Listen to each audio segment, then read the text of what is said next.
அன்பு குழந்தைகளே வணக்கம். குழந்தைகளே, உங்கள் ஊரில் என்னென்ன திருவிழாக்கள் கொண்டாடப்படுகிறது? பலதரப்பட்ட திருவிழாக்கள் நம்ம கொண்டாடுறது. அதாவது ஒவ்வொரு ஊர்லயும் நடக்கக்கூடிய திருவிழாக்கள் உண்டு, வட்டார திருவிழாக்கள். அதாவது எல்லா ஊர்கள்லயும் கோவில்கள் இருக்கும், மசூதிகள் இருக்கும், அப்புறம் தேவாலயங்கள் இருக்கும், சர்ச், இதெல்லாம் இருக்கும். அந்த வழிபாட்டு தலங்கள்ல ஒவ்வொரு விழாக்கள் நடக்கிறது உண்டு. இப்போ கோவில் எடுத்துக்கிட்டீங்கன்னா அம்மன் கோவில்கள் எல்லாம் மாவிளக்கு பூஜை இல்லையா, அந்த திருவிழா விமர்சையா நடக்கும். அதே மாதிரி கேரளாவில எடுத்துக்கிட்டீங்கன்னா வேலை பூரம் அப்படிங்கிற திருவிழாக்கள் எல்லாம் ரொம்ப விமர்சையா நடக்கும். திருச்சூர் பூரம், நம்மார வேலை, இதெல்லாம் நல்ல பிரசித்தமானவை. திருச்சூர் பூரம் உலக புகழ் பெற்ற திருவிழாக்கள். அதே மாதிரி மசூதின்னு எடுத்துக்கிட்டீங்கன்னா பள்ளி பெருநாள், பள்ளி நேர்ச்சை, அப்புறம் சந்தனக்குளம் அப்படிங்கிற திருவிழாக்கள் எல்லாம் வெகு விமர்சையாக நடக்கும். அதே மாதிரி தேவாலயங்கள் எடுத்துக்கிட்டீங்கன்னா ஒவ்வொரு தேர், புனித சவேரியர் தேரு, அந்தோணியர் தேரு அப்படிங்கிற தேர் விழாக்கள் எல்லாம் நடக்கும். கோவில்கள்லயும் தேரோட்டங்கள் நடக்கிறது உண்டு. இந்த கல்பாத்தி தேரு அதெல்லாம் கோவில்ல நடக்கிற தேர் திருவிழாக்கள். இந்த மாதிரி அந்தந்த வட்டாரங்கள்ல நடக்கக்கூடிய திருவிழாக்கள் உண்டு. அப்புறம் குறிப்பிட்ட பிரிவு மக்கள் நடத்தக்கூடிய அவங்களுக்குள்ள திருவிழாக்கள் உண்டு. அதாவது இப்போ உதாரணமா தீபாவளி, பொங்கல் பண்டிகை, இதெல்லாம் பாத்தீங்கன்னா பொங்கல் பண்டிகைன்னா தமிழக மக்கள் அவர்களுடைய தேசிய விழா. தமிழகத்துல ரொம்ப விமர்சையா கொண்டாடுவாங்க. தமிழ் மக்கள் எங்க இருந்தாலும் அந்த பொங்கல் பண்டிகை கொண்டாடுவாங்க. அதே மாதிரி தீபாவளி தமிழ் மக்கள்னு மட்டும் அல்ல, நிறைய மாநிலங்கள்ல அந்த பண்டிகை கொண்டாடப்படுவது உண்டு. அதே மாதிரி ஓணம் பண்டிகை, ஓண திருவிழா, அது கேரளாவில் உள்ள மக்கள் கொண்டாடக்கூடிய பண்டிகை. கேரளா மக்கள் எங்க இருந்தாலும் அந்த திருவிழா வெகு விமர்சையாக கொண்டாடுவார்கள். அதே மாதிரி தசரா, அது கர்நாடக மக்கள் கொண்டாடக்கூடிய ஒரு பண்டிகை. ஹோலி பண்டிகை வடநாட்டு மக்கள் கொண்டாடக்கூடிய பண்டிகை. அதே மாதிரி கிறிஸ்துமஸ் கிறிஸ்தவ மக்கள் கொண்டாடக்கூடிய திருவிழா. அது ரம்சான், பக்ரீத், இதெல்லாம் முஸ்லிம் மக்கள் கொண்டாடக்கூடிய திருவிழாக்கள். இந்த மாதிரி ஒரு குறிப்பிட்ட இன பிரிவு மக்கள் கொண்டாடும் பண்டிகைகள் உண்டு, திருவிழாக்கள். இனி அடுத்தது நாடு முழுவதும் கொண்டாடக்கூடிய திருவிழாக்கள் உண்டு. அதாவது சுதந்திர தின விழா, குடியரசு தின விழா, காந்தி ஜெயந்தி, இதெல்லாம் நாடு முழுவதும் உள்ள மக்கள் கொண்டாடக்கூடிய பண்டிகை திருவிழாக்கள். அப்ப இந்த மாதிரியான திருவிழா ஒரு நாள் நடக்கும். அதாவது தேசிய விழாக்கள் அந்தந்த நாட்கள்ல மட்டும் நடக்கும். ஆனா இந்த கோவில் திருவிழாக்கள், அதாவது தீபாவளி, இதெல்லாம் குறைந்தது 3 நாட்களாவது அதனுடைய இந்த திருவிழா நிகழ்ச்சிகள் இருக்கும். பொங்கல் பண்டிகையில 4 நாட்கள் நீடிக்கும். அதே மாதிரி கோவில் திருவிழாக்கள்லாம் 7 நாள் 10 நாள் அப்படிங்கிற மாதிரி நீடிச்சுக்கிட்டு இருக்கும். அந்த மாதிரி ஒரு சில நாட்கள் அந்த திருவிழாவினுடைய நிகழ்ச்சிகள் நடந்துகிட்டு இருக்கும். அப்படிப்பட்ட திருவிழாக்கள் உண்டு. அப்போ சரி, இந்த திருவிழா நடக்கும் போது நம்முடைய வீடுகள்ல என்னென்ன ஏற்பாடுகள் செய்வாங்க? உங்க வீடுகள், உங்க வட்டாரங்களையும் திருவிழால நடந்திருக்குமே, நம்ம வீட்லயும் நடந்திருக்கும் இல்லையா? இப்ப உதாரணமா பொங்கல் பண்டிகை இப்ப முடிஞ்சது, அதானே. அதே மாதிரி கிறிஸ்துமஸ் பண்டிகை இப்ப நடந்தது. அப்போ அதுல எல்லாம் என்னென்ன முன்னேற்பாடுகள் உங்க வீடுகள்ல செய்வாங்க? யோசனை பண்ணி சொல்லுங்க. வெள்ளை பூசுவாங்க இல்லையா? வீட்டை சுத்தப்படுத்துவாங்க, வெள்ளை பூசுதல் நடக்கும். அப்புறம் வண்ணம் தீட்டுதல் இல்லையா? கதவு ஜன்னல் இதுக்கெல்லாம் வண்ணம் தீட்டுதல் நடக்கும். அப்புறம் தோரணங்கள் கட்டுவாங்க. பொங்கல் பண்டிகைனா மாவிலை தோரணங்கள் கட்டுவாங்க. அப்புறம் வீடு மெழுகி கோலம் போடுவாங்க இல்லையா? பொங்கலுக்கெல்லாம் கோலம் ரொம்ப முக்கியமா போடுவாங்க இல்லையா? கோலம் போடுவாங்க, வீட்டை அழகுபடுத்தக்கூடிய ஒரு நிகழ்ச்சி. அப்புறம் பலகாரம் செய்வாங்க.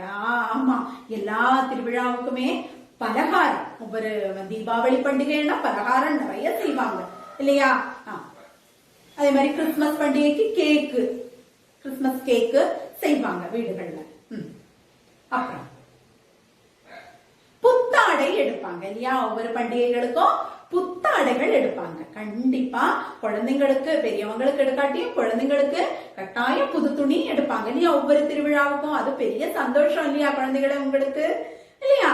நிச்சயமா தீபாவளிக்கு எனக்கு புது துணி கிடைக்கும், பொங்கலுக்கு கிடைக்கும் அப்படின்னு நம்ம காத்துக்கிட்டு இருப்போம் புது துணி கிடைக்கிறது இல்லையா? அப்ப புத்தாடை எடுப்பாங்க. இதெல்லாம் நம்ம வீடுகள்ல நடக்கக்கூடிய முன்னேற்பாட்டு நிகழ்ச்சிகள். சரி, ஊர்ல என்னெல்லாம் நடக்கும்? கோவில்ல, மசூதியில, அப்புறம் தேவாலயங்கள்ல எல்லாம் திருவிழாக்கள் நடக்கும் போது வீதியெல்லாம் அலங்காரம் பண்ணுவாங்க. வண்ண விளக்குகளாலையும் தோரணங்களும் கட்டி வீதியும் இல்லையா, கோவில்களும் எல்லாம் அலங்காரம் பண்ணுவாங்க. சில வீடுகளையும் அலங்கரிப்பாங்க வண்ண விளக்குகளாலையும் தோரணங்களாலையும் இல்லையா? சரி, அப்புறம் திருவிழா நாள்ல நம்ம என்னெல்லாம் செய்வோம்? திருவிழா அன்னைக்கு, அதாவது முன்னேற்பாட்டு நிகழ்ச்சிகள் எல்லாம் நடக்கும். அப்புறம் 2-3 நாள் இல்ல 5-6 நாட்கள் எல்லாம் அந்த திருவிழா நடக்கும். அப்ப அந்த திருவிழா நாள்ல, குறிப்பிட்ட நாள்ல நம்ம என்ன செய்வோம்? குளிச்சு புத்தாடை உடுத்து வழிபாட்டு தலங்களுக்கு போவோம் இல்லையா? கோவில் பண்டிகைனா கோவில்களுக்கும் மசூதிக்கும் தேவாலயங்களுக்கும் எல்லாம் அந்தந்த பண்டிகைக்கு தகுந்த மாதிரி, அந்தந்த திருவிழாவுக்கு தகுந்த மாதிரி அங்கங்க போய் வழிபாடு நடத்துவாங்க. அப்புறம் இல்லையா, வாழ்த்துக்கள் சொல்லிக்குவாங்க இல்லையா? Happy Christmas, happy Pongal, happy தீபாவளின்னு எல்லாம் பரஸ்பரம் ஒருத்தருக்கு ஒருத்தர் வாழ்த்துக்கள் தெரிவிச்சுக்குவாங்க. அப்புறம் பலகாரங்களை பங்கு வச்சுக்குவாங்க இல்லையா? கிறிஸ்துமஸ் கேக் எல்லாம் கிறிஸ்துமஸ் கொண்டாடாத அவங்களுக்கு கொண்டு போய் கொடுப்பாங்க, இல்லைன்னா அவங்கள வீட்டுக்கு வர வைப்பாங்க. அதே மாதிரி ரம்ஜான் பண்டிகைக்கெல்லாம் பிரியாணி எல்லாம் செய்வாங்க இல்லையா? அதையெல்லாம் பக்கத்துல இருக்கிறவங்களுக்கு எல்லாம் கொடுப்பாங்க, இல்லைன்னா அவங்கள வீட்டுக்கு வர வச்சு விருந்து கொடுப்பாங்க. அதே மாதிரி ஓண பண்டிகைக்கு நல்ல விருந்து இருக்கும் இல்லையா? அந்த பாயசம் இதெல்லாம் இருக்கும், அதையெல்லாம் பக்கத்துல உள்ளவங்களுக்கு கொடுப்பாங்க, இல்லைன்னா அவங்கள எல்லாம் வீட்டுக்கு வரவழைச்சு விருந்து கொடுப்பாங்க. அந்த மாதிரி நடக்கிறது உண்டு. அப்புறம் பொழுதுபோக்கு நிகழ்ச்சிகளை காண்பதற்காக நம்ம வீட்டுக்கு விருந்தாளிக வருவாங்க. அதுவும் இருக்கு இல்லையா? வீட்டுக்கு நம்ம உறவுக்காரங்க வேற ஊர்ல இருந்து, இப்ப நம்ம ஊர்ல திருவிழா நடக்குதுன்னா வேற ஊர்ல இருந்து இருக்கிற நம்முடைய உறவினர்களையும் நண்பர்களை எல்லாம் வர சொல்லுவோம் இல்லையா? எங்க ஊர்ல திருவிழா இருக்கு, இப்படி மாவிளக்கு பூஜை இருக்கு, அதனால நீங்க வரணும் அப்படின்னு சொன்னா அவங்க வருவாங்க. வந்தா எல்லாரும் சந்தோஷமா உட்காந்து கோவிலுக்கு போறது, திருவிழா நிகழ்ச்சிகளை பார்க்க போறது இல்லையா? இந்த மாதிரியான நிகழ்ச்சிகள் எல்லாம் நடக்கும் திருவிழா அன்று இல்லையா? சரி, இனி திருவிழா நாள்ல ஊர்ல என்னெல்லாம் பொழுதுபோக்கு நிகழ்ச்சிகள் நடக்கும்? நிறைய பொழுதுபோக்கு நிகழ்ச்சிகள் இருக்கும் இல்லையா? மேள தாளங்கள், செண்டை மேளம் நிறைய இருக்கும். அப்புறம் யானை ஊர்வலங்கள், கேரளாவில அது முக்கியமான ஒண்ணு. கோவில் திருவிழாவாகட்டும், பள்ளி பெருநாளாகட்டும், இல்ல தேவாலய திருவிழாவாகட்டும், என்னது யானை ஊர்வலம் கட்டாயம் இருக்கும் இல்லையா? ரொம்ப அழகா பட்டம் எல்லாம் வச்சு ரொம்ப அழகா 1 யானை 2 யானை 3 யானை எல்லாம் கொண்டு வருவாங்க இல்லையா? அப்புறம் செண்டை மேளங்கள், பலதரப்பட்ட செண்டை மேளங்கள் இருக்கு இல்லையா? சிங்காரி மேளம், பஞ்சாரி மேளம், பஞ்சவாத்தியம், தாயம்பகா அப்படின்னு சொல்லிட்டு பலவிதமான செண்டை வாத்தியங்கள் இருக்கு இல்லையா? அப்புறம் ஆட்டங்கள் இல்லையா? கரகாட்டம், ஒயிலாட்டம், மயிலாட்டம், காவடி ஆட்டம், பூக்காவடி, அந்த மாதிரி நிறைய கலை நிகழ்ச்சிகள் நடக்கும். அப்புறம் நடன நிகழ்ச்சிகள் நடக்கலாம், பாட்டு கச்சேரிகள் நடக்கலாம். இதெல்லாம் திருவிழா இல்லையா? சில திருவிழாக்கள் 3 நாள் நீடிக்கும், சில திருவிழாக்கள் 7 நாள் 10 நாள் எல்லாம் நீடிக்கும் சொன்னேன் இல்லையா? அந்த சமயங்கள்ல ஒவ்வொரு நாளும் ஒவ்வொரு கலை நிகழ்ச்சிகள் நடக்கக்கூடிய திருவிழா நடக்கக்கூடிய இடங்கள் உண்டு. குழந்தைகளே, திருவிழாவை பற்றிய சில சொற்சூரியன்களை நான் இப்போ உங்களுக்கு காண்பிக்க போறேன். இத பார்த்தா நம்ம இதுவரைக்கும் திருவிழாவை பற்றி பேசின நிகழ்ச்சிகள் எல்லாம் நமக்கு ஞாபகத்துக்கு வரும். இது என்னென்ன திருவிழாக்கள் நம்ம கொண்டாடுறோம் அப்படிங்கிறதுக்கான சொற்சூரியன் பாருங்க. தீபாவளி, பொங்கல், ஓணம், கிறிஸ்துமஸ், ரம்சான், மாவிளக்கு திருவிழா, வேலாபூரம், நவராத்திரி. இனி அடுத்தது பாருங்க, திருவிழாவுக்கு நம்ம செய்யக்கூடிய ஏற்பாடுகள் பற்றின சொற்சூரியன். திருவிழா ஏற்பாடுகள்: வீடு சுத்தம் செய்தல், வெள்ளையடித்தல், வண்ணம் தீட்டுதல், கோலம் போடுதல், தோரணம் கட்டுதல், வண்ண விளக்கு ஏற்றுதல், புத்தாடை வாங்குதல், பலகாரம் செய்தல், உறவினர்களை அழைத்தல். இதெல்லாம் நம்ம சாதாரணமா திருவிழாவுக்கு செய்யக்கூடிய முன்னேற்பாடுகள். சரியா? இனி பாருங்க, திருவிழா அன்னைக்கு நம்ம பார்க்கக்கூடிய காட்சிகள் பற்றின சொற்சூரியன். திருவிழா காட்சிகள் பாருங்க, என்னென்ன காட்சிகள்? செண்டை மேளம், யானை ஊர்வலம், வான வேடிக்கை, கரகாட்டம், மயிலாட்டம், காவடியாட்டம், கலை நிகழ்ச்சிகள், விளையாட்டு போட்டிகள், திருவிழா கடைகள், பலவித வேஷங்கள். இதெல்லாம் நம்ம திருவிழாவுக்கு பார்க்கக்கூடிய காட்சிகள். இந்த திருவிழாக்கள் எல்லாம் எதுக்காக நம்ம கொண்டாடுறோம் இல்லையா? மன சந்தோஷத்துக்காக எல்லாரும் ஒன்றாக்கக்கூடிய ஒரு பண்பு இந்த திருவிழாவுக்கு உண்டு இல்லையா? நம்ம எல்லாரையும் கூப்பிடுவோம், உறவுக்காரங்களை எல்லாம் வரவேற்போம். அது மட்டும் இல்ல, ஒவ்வொரு திருவிழா பாக்குறதுக்கு ரொம்ப தூரத்துல இருந்தெல்லாம் ஆளுங்க வருவாங்க. இப்ப திருச்சூர் பூரம் எல்லாம் பாக்குறதுக்கு வெளிநாடுகள்ல இருந்தும் கூட ஆட்கள் வருவாங்க. அந்த அளவு பிரசித்தமானது. திருவிழாவினுடைய நிகழ்ச்சிகள் எந்த அளவு கம்பீரமாகுதோ அந்த அளவுக்கு கூட்டமும் வரும் இல்லையா? அப்போ பெரிய பெரிய விழா நிகழ்ச்சிகளை எல்லாம் பாக்குறதுக்கு வேற வேற இடங்கள்ல இருந்தெல்லாம் பல பாகங்கள்ல இருந்தோ ஆட்கள் வருவாங்க.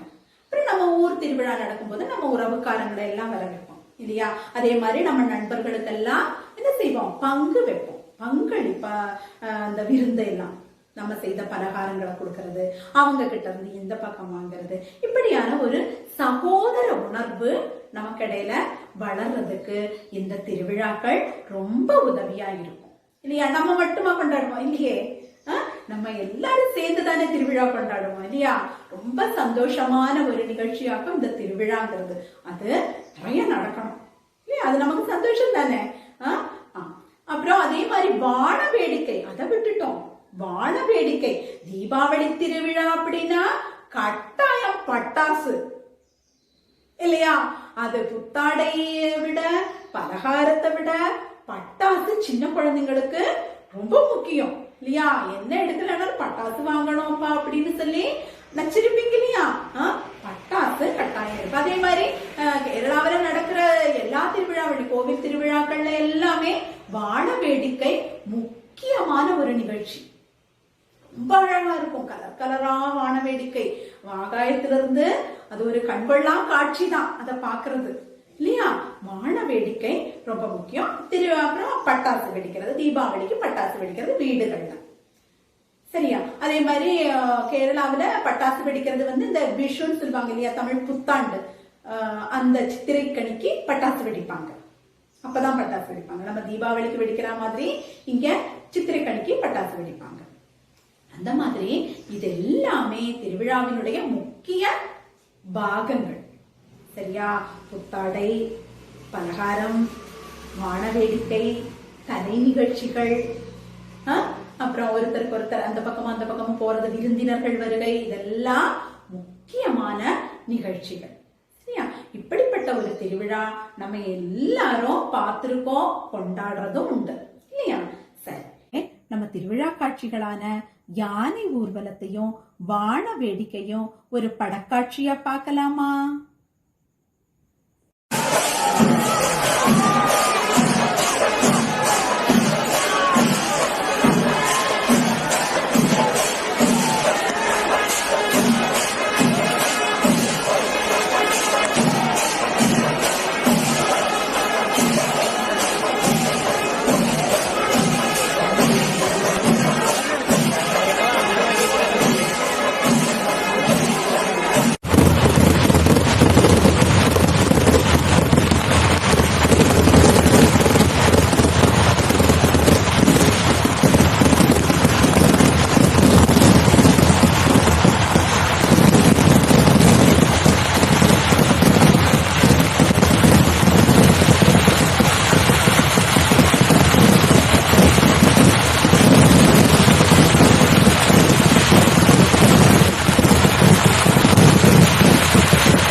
குழந்தைகளே, நான் சில சொற்கள் இங்க எழுதி வச்சிருக்கேன் பாருங்க. ஆனா நான் நினைச்ச மாதிரி இது அமையல. நான் நினைச்சது ஒரு குறிப்பிட்ட எழுத்துடைய சொற்களை ஒரு குழுவாக்கி எழுதணும்னு நினைச்சேன். ஆனா எழுதி வந்த போது எல்லாம் கலந்து போயிடுச்சு. அப்ப நீங்க அத ஒவ்வொரு குழுவாக்கணும். எப்படின்னு கேக்குறீங்களா? இங்க பாருங்க, நான் இப்போ மு மூ அந்த எழுத்துகள்ல வரக்கூடிய சொற்களை மட்டும் ஒரு குழுவாக்கணும். அதே மாதிரி சு சு அந்த எழுத்துக்கள்ல வரக்கூடிய சொற்களை ஒரு குழுவாக்கணும். அப்புறம் து து அந்த எழுத்துக்கள்ல வரக்கூடிய சொற்களை ஒரு குழுவாக்கணும். அப்ப நீங்க சொல்லுங்க, இப்ப மு அந்த எழுத்து மூ எழுத்துள்ள சொற்கள்ல நீங்க சொல்லுங்க. டீச்சர் வட்டம் போடுறேன். சொல்லுங்க. மூகம், முதல்ல இது மூகம், அத குழுவாக்கலாம், வட்டம் போட்டு குழுவாக்கலாம் இத. அதே மாதிரி வேற என்னெல்லாம் சொற்கள் இருக்கு? இந்த வரிசையில இருக்கு. என்னது இது? என்னது? மூக்கு. அதையும் வட்டம் போடுறேன். மூக்கு. சரி. இனி இந்த வரிசையில இருக்கா? மூடி இருக்கு இல்லையா? மூடி. இதோ வட்டம். அப்புறம் இங்க முறுக்கு இருக்கு. வட்டம் போட்டாச்சு. இதுல என்ன இருக்கு? இதோ என்ன சொல்லுன்னு வாசிக்க முடியுதா உங்களுக்கு? முழங்கை. என்னது? முழங்கை. அப்போ மூ எழுத்துக்கள்ல தொடங்கக்கூடிய எத்தனை சொற்கள் இருக்கு? 1 2 3 4 5 சொற்கள். வாசிங்க அத. முகம், மூக்கு, மூடி, முழங்கை. இல்லையா? சரி. இனி சு சு என்ற எழுத்தில் தொடங்கும் சொற்களை சொல்லுங்க பார்க்கலாம். அதை ஒரு குழுவாக்கலாம். அதை குழுவாக்குறதுக்கு நம்ம சதுரம் போடலாம். இதை வட்டம் போட்டு குழுவாக்கின மாதிரி அதை சதுரம் போட்டு குழுவாக்கலாம். சொல்லுங்க. இது என்னது? சுப்பு. அது ஒரு பேர் இல்லையா? அப்ப அதை சதுரம் போடலாம் தானே? சதுரம். சரி. இனி இதுல சூ வச்சு இருக்கா? சூங்கிற எழுத்துல தொடங்கும் சொல்லு இருக்கு. என்னது? சூட்டு. சதுரம் போட்டாச்சு. இனி இதுல இருக்கா? இருக்கு. என்னது? சூரியன்.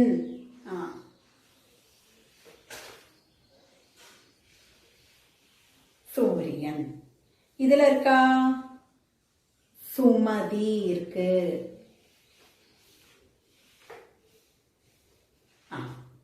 இதுல சுகந்தி.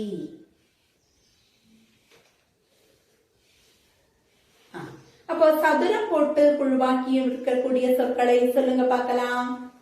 சுப்பு, சூட்டு, சூரியன், சுமதி, சுகந்தி. 5 சொற்கள் அதுலயும் இருக்கு. இனி தூல இருக்கக்கூடிய சொற்களை நம்ம ஒரு அடையாளம் போட வேண்டாம். அதுல எத்தனை சொற்கள் இருக்குன்னு பாருங்க. அது ஒரு பாருங்க, துடுப்பு, தும்பி, துண்டு, தூண்டில், தும்மல். அப்போ 3 குழு ஆக்கியிருக்கோம் இந்த சொற்களை இல்லையா? இனி புத்தகத்துல இந்த குழுவாக்கின சொற்கள்ல குழுவில் சேராத ஒரு சொல் இருக்கு. 3 குழு இருக்கு இல்லையா? அதுல ஒவ்வொரு குழுவிலையும் அந்த குழுவில சேராத ஒரு சொல் இருக்கு அப்படின்னு சொல்லி ஒரு செயல்பாடு இருக்கு. அத பார்க்கலாமா? பாருங்க, குழுவில் சேராததை வட்டமிடுங்கள். அப்போ 3 குழு ஆக்கியிருக்காங்க. இது ஒவ்வொரு குழுவிலையும் குழுவில் சேராத சொல் இருக்கு. அத பார்க்கலாமா? பாருங்க, துடுப்பு, தும்பி, துண்டு, தூண்டில், தும்மல். அப்போ 3 குழு ஆக்கியிருப்போம் இந்த சொற்களை இல்லையா? இனி புத்தகத்துல இந்த குழுவாக்கின சொற்கள்ல குழுவில் சேராத ஒரு சொல் இருக்கு. 3 குழு இருக்கு இல்லையா? அதுல ஒவ்வொரு குழுவிலையும் அந்த குழுவில சேராத ஒரு சொல் இருக்கு அப்படின்னு சொல்லி ஒரு செயல்பாடு இருக்கு. அத பார்க்கலாமா? நம்ம குழுவாக்கின சொற்களை இங்க ஒவ்வொரு வரிசையிலையும் கொடுத்திருக்காங்க பாருங்க. மூல தொடங்குற சொற்கள், சூல தொடங்குற சொற்கள், தூல தொடங்குற சொற்கள் தனித்தனியா கொடுத்திருக்காங்க. இதுல ஒவ்வொரு வரிசையிலையும் குழுவில் சேராத ஒரு சொல் இருக்கு. அதை கண்டுபிடிச்சு வட்டம் போடணும்.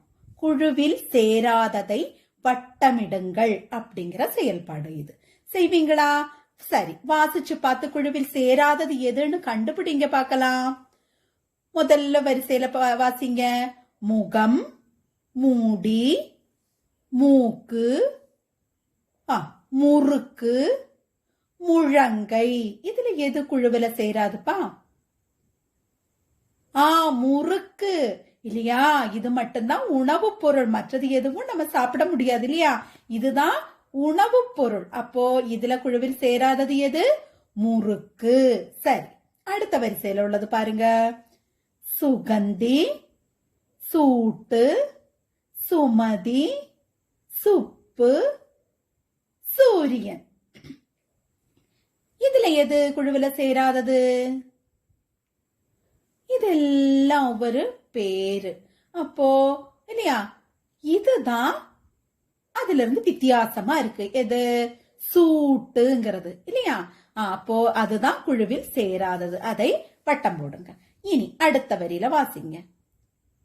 துண்டு, தும்மல், தும்பி, துடுப்பு, தூண்டில். இதுல எது குழுவில சேராதது? தூண்டில் இல்லையா? தூண்டில்னு சொல்றீங்க, தும்மல்னு சொல்றீங்க சிலர் இல்லையா? அப்போ என்ன தும்மல்னு சொன்னவங்க சொல்லு, ஏன்பா அது குழுவில சேராதுன்னு நீ எப்படி சொல்றீங்க? சொல்லுங்க. இதெல்லாம் நம்ம பார்க்கலாம் இல்லையா? துண்டு, தும்பி, துடுப்பு, தூண்டில். ஆனா இந்த தும்மல் நம்ம கேட்கதானே முடியும் இல்லையா? தும்மல் ஹச் அப்படிங்கறத கேட்கலாம் இல்லையா? அப்ப தும்மல் கேட்கலாம். அதனால அது சொன்னேன். சரி, தூண்டில்னு சொன்னவங்க நீங்க அது ஏன் குழுவில் சேராததுன்னு சொன்னீங்க? ஆமா, இதெல்லாம் து து து து இல்லையா? அந்த எழுத்துல தொடங்கும் சொற்கள். இது மட்டும்தான் தூணு நீண்டு ஒலிக்கக்கூடிய எழுத்துல தொடங்குது. அதனால தூண்டில் குழுவில சேராதுன்னு. அப்ப 2 பேர் சொன்னதும் சரிதான். ரெண்டும் ஒண்ணு தவறுன்னு சொல்லவே முடியாது. ரெண்டும் சரி. சரியா? சரி குழந்தைகளே, இனி உங்களுக்கு பிடித்த திருவிழா எது அப்படின்னு நீங்க நாளைக்கு வரும்போது யோசனை பண்ணிட்டு வரணும்.